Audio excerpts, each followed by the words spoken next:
ለም አይቻለው ብዙ ዘመኔ ነው። ወደ 84 ነው እንግዲህ እና አሁን ይችን ልጅ አሳድጌ እናትና አባቷ ሄዶ የላትም አምጥተው ጣሉብኝ። እንዴት ጣሉብኝ? ኧረ ተይኝ እያልኩ እሷን አሳድጌ ድሬ ደግሞ እሷ ይችን ወልዳት አዲስ አበባ የምታጣለችብኝ ደካማው ሰውዬ እያል ስኖር አሁን እንደዚህ ሊሆን ነው አለ። ኧረ ውሸት ነው እንዲያው በእድሜ የማላውቀው ብዬ እንዲህ አለም የለ። አሁን የሚያቆየው መንግስቱንም እናንተን የሚያቆያችሁ እዚህ አሪስጥ ልዩትማ እንግዲህ ደህና ነኝ እኔም አይጎልባትም። ቢሆንም ተመርምራ ይች ልጅ እንዴት አለች ልጅ መጀመሪያ መዘገበቻት ይኸው ተባድማ ቁስቁ እና ይኸው ቤቴ ያለች ይች ናት።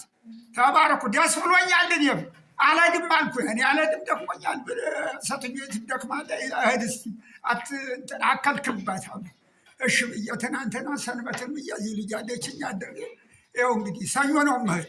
አሁንም እንደው አገር ይባረክ ተባረኩ። እንዲህ አለም አይቻለው ያቆያችሁ እናት እንደው ረግ በስማ እንደው ጉር ነው እንደው እዚህ እንግዲህ ዘመዴ በዚህ ዘመድ አይቻላውቅም።